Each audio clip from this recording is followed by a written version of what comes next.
Amanya gange nze Twino Mugisha Winnie nzaalibwa Ntungamo mu Ruhama County. Kaakati ensonga yange eri bweti, waliwo omwami omuyimbi bamuyita Disani Kasasa. Disani Kasasa muyimbi ate muwandiisi w'ennyimba azze awandiikirako abayimbi abanene mu Uganda nga Misa Kisemakula, Catherine Kusaasira, Bernard Mayinja, ate era ayina collabos nabo nga Misa Kisemakula bayimba bonna oluyimba, then ne Ronald Mayinja nabo balina oluyimba lwe bakola bonna. Oyo mwami yali boosi wange ku NBS TV ebiseera bye twazanyiranga n'abazeeyi b'ebbama. Omwami oyo ku ssaawa ya kaakati wenjogerera abeera mu South Africa. Naye ensonga endeese eri bweti, omwami oyo yanziba atya? Omwami oyo namutuukirira ng'omwami wange talina mulimu ng'omulimu guweddewo, neemubuuza ku mbeera eri South Africa era neemunnyonnyola embeera mwami wange gye yalimu era nga yeetaaga omulimu ng'alina amabanja g'alina okusasula. N'aŋŋamba emirimu gy'eri e South Africa era mbu naye yagenda ng'ali bubi, olwatuuka n'atereera. N'aŋŋamba agenda amunoonyeza omulimu then amusanga e South Africa. Mu kabanga akatono ng'ennaku 2 yankubira nga bwantegeeza nti omulimu yagufuna bwe gwali gwa kuvuga mmotoka. N'atugamba tugobe ku travel documents mu nnaku entono era ne tuzifuna, n'atuwa omuntu anaamutambuza okumuyisa wansi amutuuse South Africa. Olw'ensonga nti yatugamba okufuna visa eya South Africa kijja kumubeerera kizibu, kisinga nnyo tambula n'oyita wansi kubanga nabo abayitayo batuuka. Ne tumugamba ffe tetulina omuntu asobola mutambuza kubanga tetutambulangako nga tugenda bweru. Kati we yatunoonyeza omuntu n'atugamba mukwano gw'enfanfe era ajja mutambuza amutuuseeko bulungi era n'atushayalingira n'ennamba ye. Oyo mwami bamuyita Osman Katura era n'atugamba nti amwesiga nnyo, n'atugamba twogere naye tukaanye naye, then ebirala by'anaatugamba tutambule nabyo era bijja kuba bituufu kubanga muntu mutuufu si muyaaye. Era we twayogera n'oyo mwami Katura Osman era naye ng'olabira ddala muntu mulamu nnyo mu bigambo bye era ne tukaanya omusasula $3,000,000 naye yatugamba tulina omuwa ssente before nga tebanatambula kubanga abantu baze nga babasumbuwa nnyo mu kkubo, so mb'oba olina osasula first then ye n'omubanja okutwala. Era ssente twazimuwa mu mwaka guno mu mwezi ogwokusatu twamuwa $3,000,000. Baali baakutambula ku Good Friday ate tekyasoboka. Omwami yatugamba mbu baamusiba, mbu ne bamusibira Zimbabwe. Kati essimu ye yavaako kuva olwo ne tusigala nga twogeraganya ne mwami Kasasa. Omuntu gwe watuwa amasimu ge tegaliiko, tukoze tutya? Era ye yatutegeeza nti oyo mwami baamusiba ne bamusibira Zimbabwe. Kaakati ne tumubuuza kati ki ekiddako, n'atugamba nti bali kulwana nnyo e South Africa okulaba nti bamuggyayo. N'agamba mugira mugumamuuko era twaguma ne tulinda paka mu mwezi ogwokutaano nga gutandika omwaka guno. Oyo mwami najja navaayo mukomera era we yava mukomera nga bwe baatugamba naffe tetumanyi ekituufu kye kiriwo oba baali baamusiba oba tebaamusiba, ffe tetubimanyi.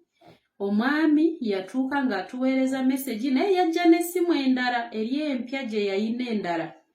Eyo teyaddako, yajja n'essimu empya n'atutegeeza nga bwe baali bamusibidde Zimbabwe, n'atugamba kati ali ready kutambuza omwami wange. Naye n'agamba ssente ze twali twamuwa $3,000,000 mbuno zaayonoonekeramu ebyo ebizibu, mbu kati ayagala tuteerako $1,500,000 naffe tuyiyeyo $1,500,000. Kati we natuukirira mu mukwano gwange Disani Kasasa ne mbimugambako ti omwami atusaba ate ssente endala.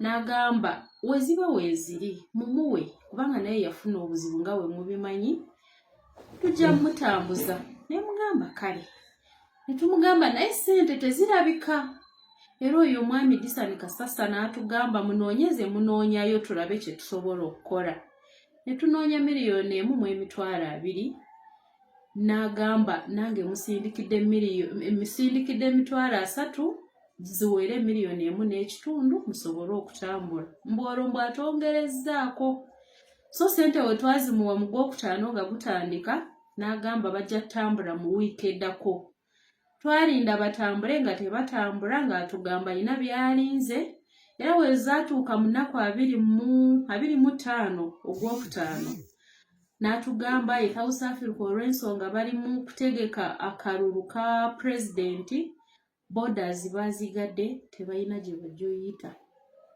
n'agamba mugira mukwatamuko era naffe twali bagumiikiriza ennyo mukwano gwaffe Disani Kasasa ne tumutegeeza nti omwami yatugambye borders baazigadde mbu kati tugira tukwatamuko n'agamba yeebwe kiri kituufu mugira mubeerako eyo ng'agezaako tuwa excuses byonna nga tetubitegeera nga ziri fake kaakati wano mu Gwokumi nga visa ebuzaayo just 1 week era ne tubimubuuza kyeyava atugamba mbumudde ku visa center musabe barenewinga visa ate nga process ey'okurenewinga visa efaanana n'ey'okusaba visa bupya ate nga tetukyayina wadde n'ekikumi era ng'azimanyi bulungi ezo ensonga mu tetuyina wadde kubanga oluusi yateranga n'okumpeereza $10,000 mbungulira abaana ekyokulya oluusi nampaayo nga5 bwe batyo kyokka ng'atoola ku ezo ze twamuwa nze ng'amanyi mukwano gwange amanyi embeera gye tuyitamu nga ndowooza muntu wange nga wenkyogedde kaakati we twamugamba ebyo nti tetukyasobola kuva ebyo ebiseera ne tumusaba atuwe ku ziri ze twamuweza air ticket tudde ku visa tusabe visa empya n'agaana takyakwata masimu tayanukula messages zaffe we n'agezaako tuukirira ambassador Sari n'ebimunyonyoramu naye n'amutuukirira n'amubuuza lwaki ensonga zino azikute bw'atyo simanyi bye yamuddamu naye mbu yamutuukirira kati n'avaawo era n'enoonya kyeyamaani waabwe atwala Abannayuganda mu South Africa era naye n'enzimunyumizaako olw'amaze ozimunyumiza naye n'amunoonya n'atuula naye n'abimubuuzaako era n'amugamba ensonga zange azimanyi naye munnaaye nga talina kyakola ku ssaawa ya kaakati ssente ezo baziimanja ssente za kibiina ssente za saako beetaaga ssente zaabwe mbadde nsaba vidiyo eno Kasasa woonoogiraba noonya ssente z'abendi ate n'ekirala Abannayuganda